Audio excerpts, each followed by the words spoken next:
Hello, everyone, and welcome back to Spry English. Today, we're going to take a deep dive into our episode, talking about friends and relationships. In the main episode, we learned how to talk about our friends, describe people, and talk about trust, kindness, and friendship. But now, we're going to look at the English from the episode more closely. And I'm not doing it alone. Joining us today are Lucy and Mark, the wonderful hosts of our Deep Dive podcast. They'll help us explore useful vocabulary, common expressions, and everyday English from the episode. So get comfortable, listen carefully, and learn with us. And if you enjoy learning English with Spry English, please like this video, subscribe to our channel, and leave a comment. Now, let's start our deep dive into friends and relationships. Lucy, Mark, are you ready? Absolutely. Let's dive in. When you organize files on your computer, the process is incredibly straightforward. Oh, absolutely. Drag and drop. Right. You have your work folder, your taxes folder, maybe a miscellaneous folder. For recipes you'll literally never cook. Yeah, the aspirational cooking folder. I know it well. Exactly. Yeah. But you categorize everything perfectly. It's a binary system. A file is either in the folder or it's not. Right, which gives us this very comforting illusion of control. Like we desperately want things to be clearly labeled. We do.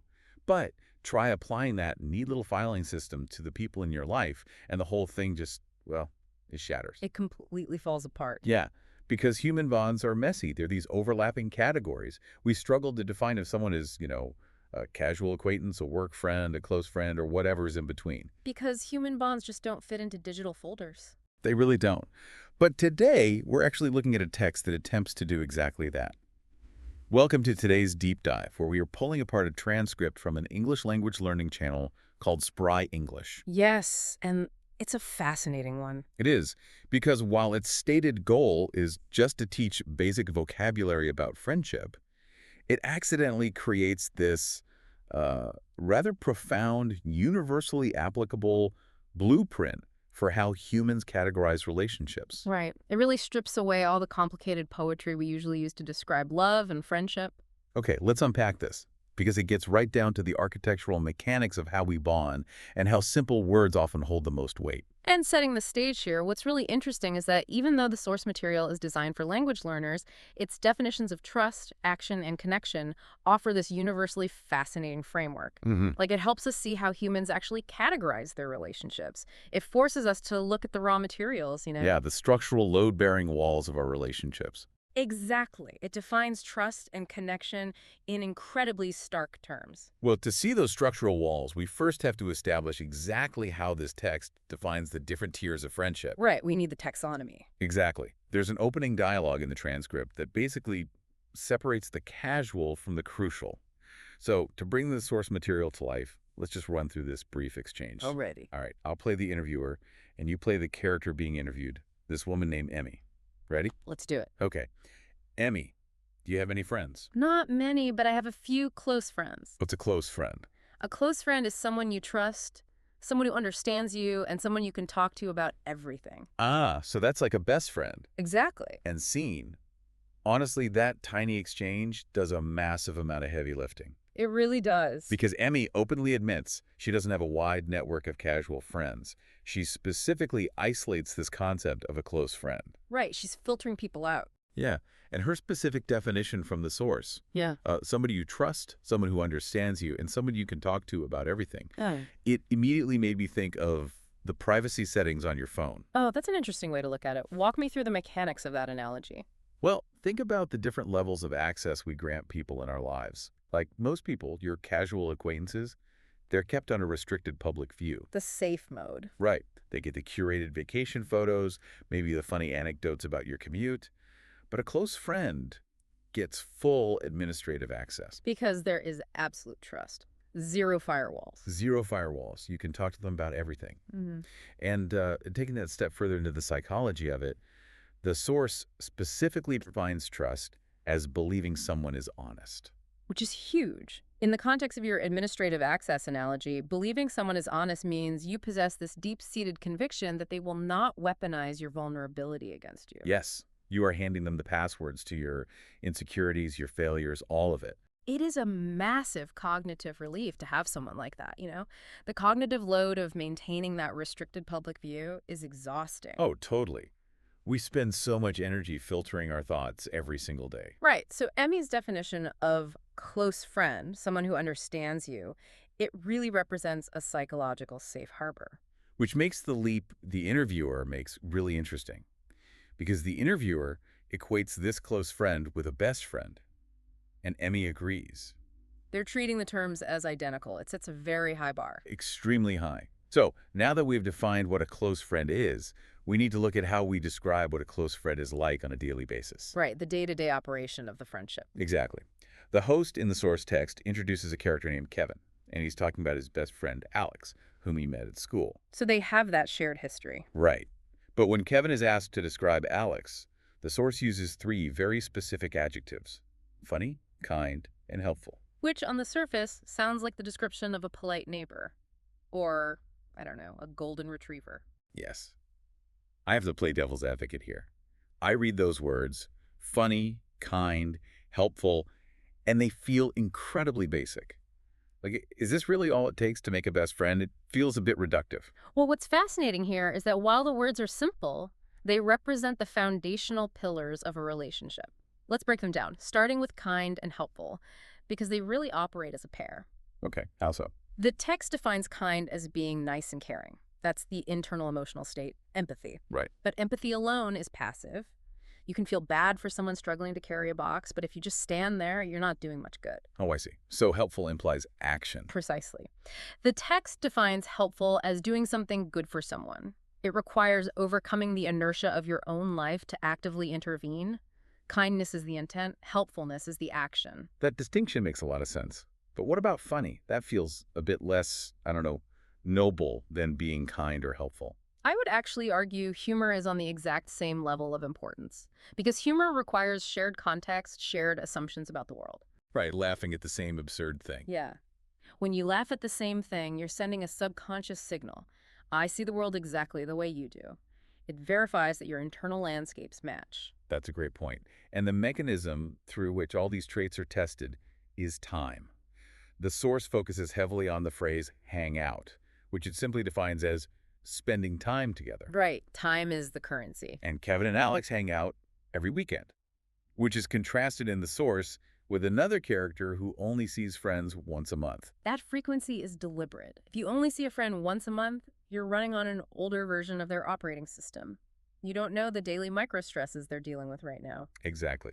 So hanging out every weekend is this massive recurring investment. It keeps that shared reality synchronized. So having established the adjectives that describe a good friend, we now transition to a story provided in the source. And it puts these exact describing words into a real-world scenario. A stress test for the friendship software. Yes. The story is called The Best Friends. And I'll set the scene. Kevin is happy and excited to meet Alex at the park. And we get some great vocabulary here for the setting. We do. We're introduced to the park, defined as a place with trees and grass. There's a bench and a tree with branches and leaves. Very idyllic. Very. And then we meet the catalyst character, Sunny, Kevin's aggressively cheerful dog. And the source makes sure to include animal vocabulary here. Sunny wags his tail, which is the long part behind the body, and he barks, the sound a dog makes. Essential vocabulary, so they are all converging for their regular weekend hangout. Right. And the conflict kicks in while Kevin and Alex are sitting on the bench, talking, joking, sharing stories. Suddenly, they hear a cry for help. The peaceful vibe is shattered. Completely. A little boy's kite, which the text notes is a toy that flies in the sky, is stuck high up in a tree branch. So this stuck kite presents a problem, right? It allows us to see how those previously discussed adjectives, specifically being helpful, and a new one, brave, manifest in a crisis. Exactly. And here is how they resolve the conflict. Kevin tries to reach the kite, but he can't. Then Sunny the dog barks and jumps and manages to knock a long stick, a small piece of wood, from the tree. Good boy, Sunny. Right. So Kevin uses the stick to free the kite. The boy is happy, and Kevin smiles. The crisis is averted. A highly successful multi-species collaborative effort. It is. But wait, here is where it gets really interesting for me. I was tracking who did what, and Alex, the guy Kevin described as very helpful, didn't actually do anything to help get the kite down. He stayed on the bench. Literally never left the bench. The dog did most of the work knocking the stick down, and Kevin used the stick. Yet at the end, Alex says, "You're a good friend." And Kevin replies, "We're both good friends." You're calling Alex out. I am. He's a freeloader in this scenario. Why does he get credit? Well, let's unpack this dynamic, because the source uses this specific scenario to teach the ultimate lesson of the story. The text states, "A true friend helps, a brave friend acts, and the best friends do both." But again, Alex didn't act. Let's look at the definitions. A true friend is defined as real and loyal. A brave friend is someone not afraid to help or act. Now, Kevin undeniably embodies the brave friend here. He stepped up and physically acted. Right. So where does Alex fit? Alex provides the invisible architecture of the true friend. Support isn't always physical intervention. Sometimes it's psychological validation. Remember the humor verifying a shared reality. Right. Yeah. Alex is doing that here. By championing Kevin's moral compass, when he says, "You're a good friend," he is actively validating Kevin's choice to intervene. Oh, I see. What if he had reacted poorly? Exactly. What if Alex rolled his eyes and said, "Kevin, ignore the kid. Let's go get coffee"? They would immediately fracture that shared reality. It would signal their values are totally misaligned. Yes. True friendship involves loyalty to a shared worldview. They both believe helping the child is the correct way to exist. Alex elevates Kevin's effort. So even if Alex didn't reach for the kite, the shared values and mutual support are what make their bond, as the text says, perfect, meaning very good, nothing wrong. Right. Together, they form the complete picture of friendship. Kevin provides the action, Alex provides the loyal validation. I hadn't considered the destructive potential of the alternative.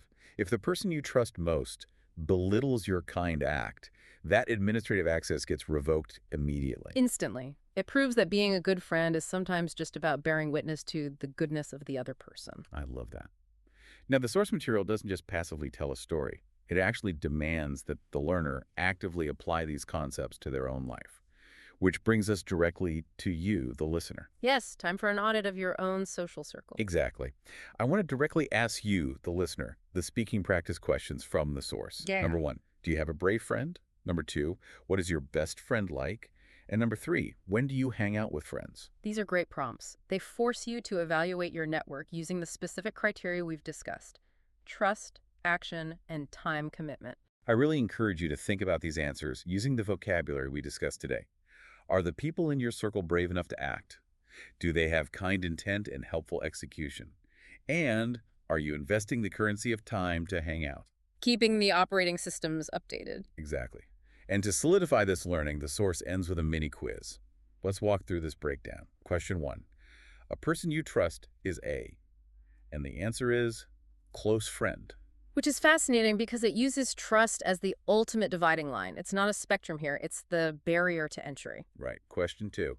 If someone is brave, they are not afraid. And applying that to adulthood is so interesting because bravery usually isn't fighting a bear. It's deeply uncomfortable social action. Having the courage to tell a friend a hard truth. Overcoming the fear of vulnerability. Yeah.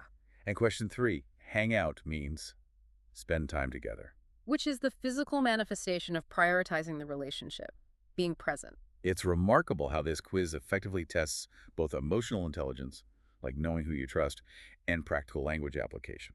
It's a very elegant blueprint hidden inside a basic vocabulary lesson. It really is.